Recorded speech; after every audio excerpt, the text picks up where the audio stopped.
प्यारे दर्शकों नमस्कार। तारीख है आज 28 मई 2026, दिन वीरवार, हिंदी तिथि ज्येष्ठ माह शुक्ल पक्ष द्वादशी। आइए नजर डालते हैं हमारे प्यारे राज्य हिमाचल प्रदेश की तमाम बड़ी खबरों पर। वीडियो शुरू करने से पहले कमेंट बॉक्स में जय हिंद लिखकर हमें सपोर्ट करें। तो चलिए शुरू करते हैं।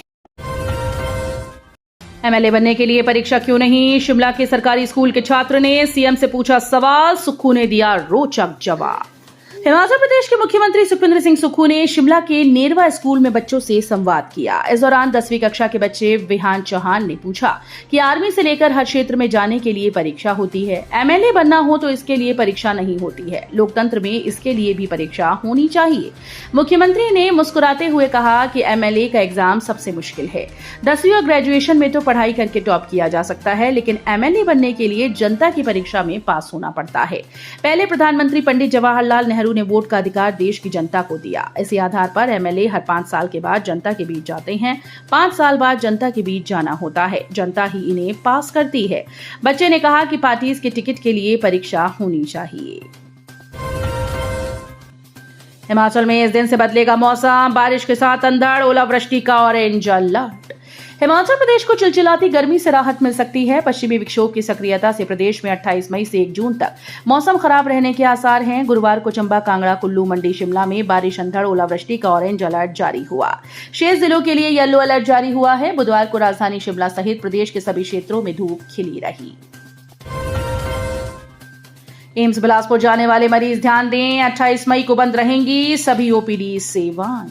हिमाचल प्रदेश के बिलासपुर स्थित अखिल भारतीय आयुर्विज्ञान संस्थान में इलाज के लिए आने वाले मरीजों के लिए एक जरूरी अपडेट है। आगामी 28 मई को ईद उल जुहा बकरीद के अवसर पर संस्थान में अवकाश रहेगा, जिसके चलते एम्स की सभी सामान्य ओपीडी सेवाएं पूरी तरीके से बंद रहेंगी। यदि आप इस दिन अस्पताल जाने का विचार कर रहे हैं तो अपना कार्यक्रम बदल लें। ओपीडी सेवाएं बंद होने के बावजूद गंभीर मरीजों को घबराने की जरूरत नहीं है। एम्स के उप कुल सचिव डॉक्टर राकेश सिंह ने जानकारी देते हुए बताया कि अवकाश के दिन केवल सामान्य ओपीडी बंद रहेगी। हिमाचल पहुंची एचआरटीसी की 90 नई ई बसेस की खेप, डिपुओं को आगामी सप्ताह तक मिलेंगी बसेस। एचआरटीसी ने नई इलेक्ट्रिक बसेस के पहुंचने का इंतजार अब खत्म हो गया है। प्रदेश भर में डिपुओं में नई इलेक्ट्रिक बसेस की पहली खेप पहुंच गई। पहली खेप में 90 बसेस हिमाचल पहुंची हैं। बसेस की अंतिम जांच प्रक्रिया जारी है और निगम प्रबंधन की टीम बसेस की जांच कर रही है। बसेस की जांच पूरी होने के बाद ये बसेस विभिन्न डिपुओं को भेजी जाएंगी। जानकारी के अनुसार आगामी 10 दिनों में प्रदेश के डिपुओं में नई इलेक्ट्रिक बसेस पहुंचेंगी। वहीं डिपुओं को बसेस भेजने से पहले बसेस का प्रदेश के मुख्यमंत्री सुखविंदर सिंह बसेस का शुभारंभ करेंगे। पिछले कई महीनों से बसेस का आने का इंतजार किया जा रहा था, ऐसे में पहली खेप पहुंची है। सिरमौर जिले का माजरा थाना अव्वल। हिमाचल पुलिस ने जारी की 1 जनवरी से 31 मार्च तक की लिस्ट। हिमाचल प्रदेश पुलिस ने वर्ष 2026 के लिए 1 जनवरी से 31 मार्च तक की फर्स्ट क्वार्टर की अपराध और आपराधिक नेटवर्क ट्रैकिंग और सिस्टम रैंकिंग जारी की। ये मूल्यांकन पुलिस स्टेशन में दर्ज आईआईएफ की प्रविष्टियों, आईसीजेएस सर्च प्रदर्शन और अन्य डिजिटल मानकों के आधार पर एससीआरबी द्वारा किया गया। सीसीटीएनएस रैंकिंग में सिरमौर का माजरा थाना अव्वल रहा और जिलावार रैंकिंग में शिमला जिला 41.15 अंक के साथ प्रदेश में पहले स्थान पर आया। अपराध और आपराधिक नेटवर्क ट्रैकिंग और सिस्टम रैंकिंग में 3 कैटेगरी बनाई गई, जिनमें पहली कैटेगरी में सफरोन में 50 एफआईआर और दूसरी कैटेगरी में व्हाइट जिसमें 50 से 25 एफआईआर और तीसरी कैटेगरी ग्रीन में 25 एफआईआर के पैरामीटर तय किए गए। मनाली 4 लेन को बरसात में ब्यास की बाढ़ से बचाने के लिए कवायद शुरू, गडकरी के मंत्रालय ने लिया संज्ञान। सामरिक और पर्यटन के लिहाज से बेहद महत्वपूर्ण कीरतपुर मनाली 4 लेन को ब्यास नदी के कहर से बचाने के लिए केंद्र सरकार ने कमर कस ली। केंद्रीय सड़क परिवहन और राजमार्ग मंत्रालय के सचिव वी उमाशंकर ने जल शक्ति मंत्रालय के सचिव वीएल कांतराव को पत्र लिखकर इस गंभीर समस्या पर तुरंत संयुक्त बैठक बुलाने और एक ठोस एक्शन प्लान तैयार करने का आग्रह किया। हिमाचल पंचायत चुनाव में गड़बड़ी पर आयोग सख्त, दूसरे चरण के मतदान के लिए नए निर्देश जारी। हिमाचल प्रदेश में पंचायत चुनाव के पहले चरण में गड़बड़ियों की शिकायत पर राज्य निर्वाचन आयोग सख्त है। पहले चरण के चुनाव में गड़बड़ी व अनियमितता के मामले सामने आए, उस पर आयोग ने संज्ञान लेते हुए जिला उपायुक्तों को चेतावनी जारी कर दी। जिला उपायुक्तों को निर्देश दिए गए कि पहले चरण के चुनाव में जो गड़बड़ियां व अनियमितता के मामले सामने आए, दूसरे चरण में उन्हें न दोहराया जाए। जयराम ठाकुर बोले, हिमाचल पंचायती राज चुनाव में भाजपा की हुई ऐतिहासिक जीत और कांग्रेस को मिली करारी हार।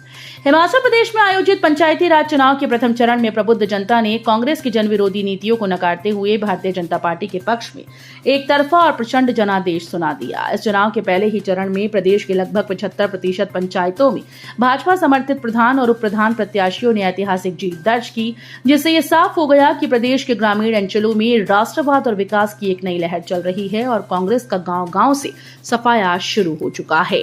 पूर्व मुख्यमंत्री और नेता प्रतिपक्ष जयराम ठाकुर ने मंडी से जारी प्रेस बयान में कहा कि सराज में भाजपा ने प्रथम चरण में अभूतपूर्व प्रदर्शन करते हुए क्षेत्र की 28 पंचायतों में से 25 पर अपना परचम लहरा दिया, जबकि कांग्रेस को महज 2 जगह पर ही संतोष करना पड़ा।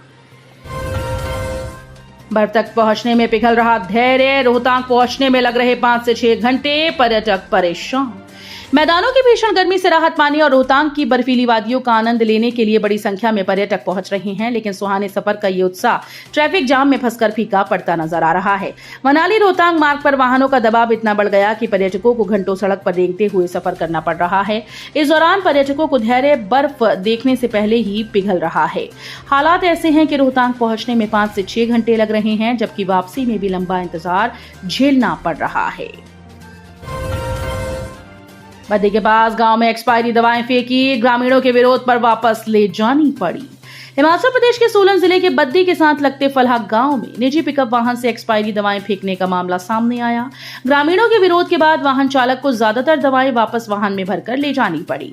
प्रदूषण नियंत्रण बोर्ड के अधिकारियों ने मौके पर पहुंचकर वहां मिली दवाओं के सैंपल भरे। मामले में संबंधित लोगों के खिलाफ कार्रवाई की तैयारी की जा रही है।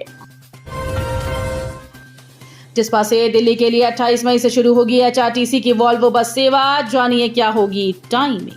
हिमाचल पथ परिवहन निगम के द्वारा दिल्ली से जिस्पा के लिए वॉल्वो बस की सेवा प्रारंभ की जा रही है। डीसी लाहौल स्पीति किरण भड़ाना ने बताया कि जिला प्रशासन गत वर्ष से ही जिले के पर्यटक स्थलों को वॉल्वो बस की सुविधा से जोड़ने के लिए प्रयासरत था, ताकि लाहौल घाटी के लोगों, कर्मचारियों और पर्यटकों को सीधा और सुविधाजनक परिवहन लाभ हो।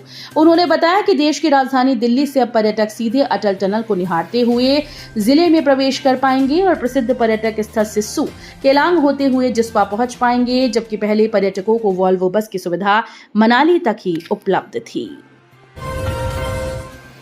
जेओए लाइब्रेरी और मेडिकल लैब टेक्नीशियन भर्ती, परीक्षा का परिणाम घोषित। हिमाचल प्रदेश राज्य चयन आयोग ने जूनियर ऑफिस असिस्टेंट लाइब्रेरी 78 पदों को भरने के लिए 25 अप्रैल को आयोजित कंप्यूटर बेस्ड स्क्रीनिंग टेस्ट का परिणाम घोषित कर दिया। परीक्षा का परिणाम आयोग की वेबसाइट पर उपलब्ध करवा दिया गया। आयोग के सचिव डॉक्टर विक्रम महाजन ने कहा कि परीक्षा में उत्तीर्ण 159 उम्मीदवारों के दस्तावेजों की सत्यापन प्रक्रिया 6 जून को आयोग परिसर में होगी, जिसका शेड्यूल अलग से अपलोड किया जाएगा। उम्मीदवारों को उनकी ईमेल आईडी पर भी सूचित किया जाएगा। उन्हें अलग से बुलावा पत्र नहीं भेजा जाएगा। 3 नशा तस्करों की 1.13 करोड़ की संपत्ति जब्त, शिमला पुलिस ने की कार्रवाई। शिमला जिले की पुलिस ने 3 नशा तस्करों की 1.13 करोड़ रुपए की संपत्ति जब्त कर ली। तस्करों ने चिट्टे और अफीम को बेचकर अर्जित की गई कमाई से कई लग्जरी वाहन खरीदे, साथ ही 2 मंजिला मकान तक बना लिए। नशा तस्करों में नेपाली मूल की महिला भी शामिल है। कुमारसैन थाना पुलिस ने 10 अप्रैल को 9.028 किलोग्राम अफीम और 12 लाख रुपए नकद बरामद किए थे। मामले में नेपाल निवासी एन बहादुर, चक्र बहादुर और मोहन शाही को गिरफ्तार किया गया। जांच के दौरान पुलिस ने बैकवर्ड लिंकेज में कार्रवाई करते हुए 12 अप्रैल को कंडाघाट स्थित लक्ष्मी टी स्टॉल से 2.039 किलोग्राम अफीम बरामद की। कांसुने के बीच पत्नी ने दिया धक्का, डंगे से नीचे गिरा बुजुर्ग, टांडा अस्पताल में तोड़ा दम। हमीरपुर जिले के सुजानपुर थाना क्षेत्र में पत्नी के द्वारा धक्का दिए जाने के बाद गिरकर घायल हुए 84 वर्षीय बुजुर्ग की अस्पताल में उपचार के दौरान मौत हो गई।